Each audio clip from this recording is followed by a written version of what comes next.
أعوذ بالله من الشيطان الرجيم. بسم الله الرحمن الرحيم.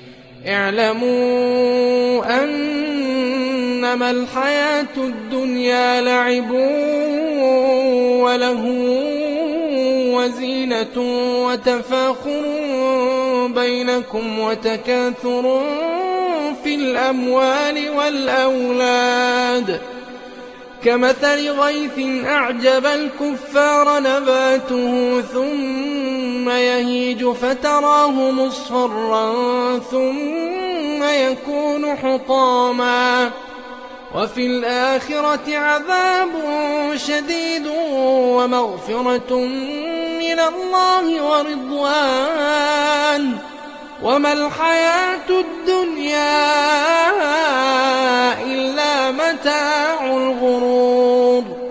سابقوا إلى مغفرة من ربكم وجنة عرضها كعرض السماء والأرض أعدت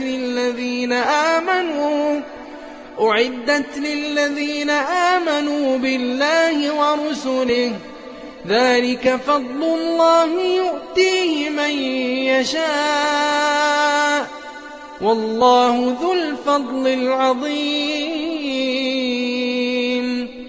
ما أصاب من مصيبة في الأرض ولا في أنفسكم إلا في كتاب من قبل أن نبرأها إن ذلك على الله يسير. لكي لا تأسوا على ما فاتكم ولا تفرحوا بما آتاكم والله لا يحب كل مختال فخور. الذين يبخلون ويأمرون الناس بالبخل ومن يتول فإن الله هو الغني الحميد. لقد أرسلنا رسلنا بالبينات وأنزلنا معهم الكتاب والميزان ليقوم الناس بالقسط وأنزلنا الحديد فيه بأس شديد ومنافع للناس وليعلم الله من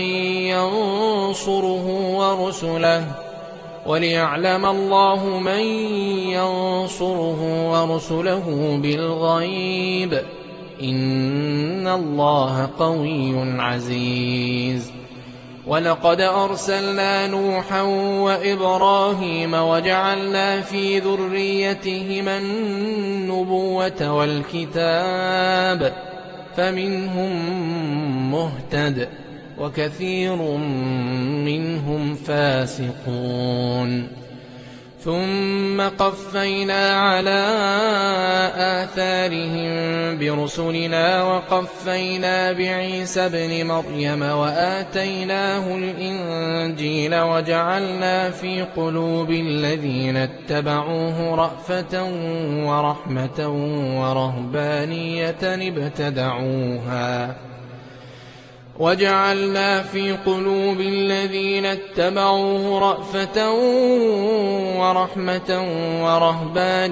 ابتدعوها ما كتبناها عليهم إلا ابتغاء رضوان الله فما رعوها حق رعايتها فآتينا الذين آمنوا منهم أجرهم وكثير منهم فاسقون. يا أيها الذين آمنوا اتقوا الله وآمنوا برسوله يؤتكم كفلين من رحمته ويجعل لكم نورا تمشون به ويغفر لكم والله غفور رحيم. لئلا يعلم أهل الكتاب ألا يقدرون على شيء من فضل الله وأن الفضل بيد الله يؤتيه من يشاء والله ذو الفضل العظيم.